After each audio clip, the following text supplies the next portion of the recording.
welcome to the stage, Mr. Vince. Hello.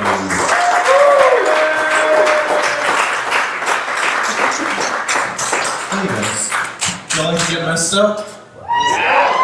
I have to stop getting as messed up as I have been. I can't keep bringing up in my house to what looks like a crime scene where I tried to cook a sponge. Recently someone came up to me, they were like, you gotta try some of this. And I tried some of the food and they were like, I cooked that chicken for 4 hours yesterday. I was like, man, that's crazy. You should have came by the other night. I cooked a pizza the whole time I was asleep. That bitch was burnt. I'm pretty lonely, kind of a lonely guy. I'm currently looking for a pornography where instead of nude people having sex, it's just two fully clothed adults, and the woman's rubbing a man's back to tell him everything's gonna be okay. No, you did good at the comedy show. You're a big, handsome boy. Pretty lonely. I've gone through serious dry spells. I went through a dry spell that was so bad at one point, the last time I had any hot action, I got a hand job. So at one point in my life, I found myself masturbating to the fantasy of a hand job. Which is a lot like daydreaming what you would do if you won the lottery, but only the big three. You're like, man, I'm gonna get my teeth fixed. People are like, we didn't know the rest of the money.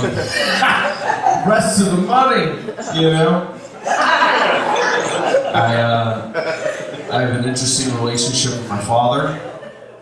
He does construction. I was helping him one day, and he was in a hole, and he was knocking dirt off of a thing with a paintbrush. And he looked up at me and said, I'm like a bone specialist. I said, the word you're looking for is archaeologist. That has been us for 27 years, you guys. That has been us my entire life. It was like, yeah, tomorrow I gotta go to the tooth doctor. Dentist, Dad, you gotta go to the dentist tomorrow. I recently tried to get a job pedicabbing, bike taxi stuff for transportainment. I had to take a test for the pedicab, however, and the test was very, very easy. The test had questions on it like, you are near a barrel, true or false? I think it's going to be a pretty easy test. One of the real questions on the pedicab test was, what's the maximum number of passengers you can fit in your pedicab? And one of the multiple choice answers was 2 adults and 1 stroller you're pulling behind your pedicab. It has never been that, you guys. I still only got a 91 on this test, even though I properly answered, you don't shout at someone if you can't make change. Don't do that. But it's very strange for me because most of my friends have like degrees in like psychology and computer sciences, and I got a degree in bicycle. It's pretty cool. New Orleans has a good bit of crime though. They at one point put up signs that just said, walk in large groups, which is a really fun sign to read if you're alone. You know what I mean? You get it.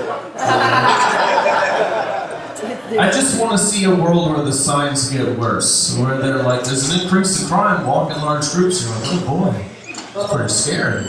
The next one's like, did you hear that there in the bushes? And you're like, what? Who made these signs? That's weird. That's a weird suggestion to give to people. It's a reactive solution to a problem where you need to be very proactive. And they're just like, okay, crime's pretty bad. You guys can walk in large groups, and maybe you can carry a weapon with you to keep you safe. And your large group can all wear the same color. That way people can tell you apart. Like a, what's the word I'm thinking of? What, you guys would be fine getting out there, gang. Does anyone want to be Batman? We're out of ideas. We don't know what to do anymore. My mom's been dating a guy. She's been seeing a gentleman, which is fine by me. I don't think about it. He's not my father, and that's okay. I'm very happy that she's dating again, but she wanted me to meet the guy. I don't want to meet the guy. It's kind of weird. Just two adults who don't know each other. We have very little in common, you know, like he likes fishing. I hate him. We're very different people. We don't really. How do I get to know this guy? We're like, oh, hi, nice to meet you. What kind of drugs do you do? You want to do something together? Don't tell you know who about it, but we could do that. Like immediately upon meeting this guy, he wanted to be my buddy, he wanted to be like my pal. He was like, listen, champ, if there's any three-legged race that you want to run, I was like, I don't. He was like trying to beat my pops a little bit. He was like, check the air pressure in your tires. Oh, there. You know. Stranger was like trying to tell my mom, was like, yeah, I'm thinking about getting into advertising or marketing. And this guy chimed in, he was like, you ever thought about being an operator? And I said, an operator of what? And he said, of forklifts and bulldozers. And I said, I've been kicking the idea around a little bit. I told a friend that, and she was like, what does he do for a living? And I said, you're not going to believe this. He's an operator of forklifts and bulldozers. Who saw that coming? It's gonna be me and him hanging out. Me and Dan. You just found out his name was Dan, but you kind of knew. You kind of knew the whole time. You know, he's my step-Dan. You know, I just have to level with a guy. Like, you seem very nice. You know, it's nice to meet you. You seem like a swell guy, but I really don't hang out with losers who have sex with old ladies normally. I don't really do that. All right, you guys have been awesome. Good for your amazing host. Thank you guys so much. One more time for Vestalino. October.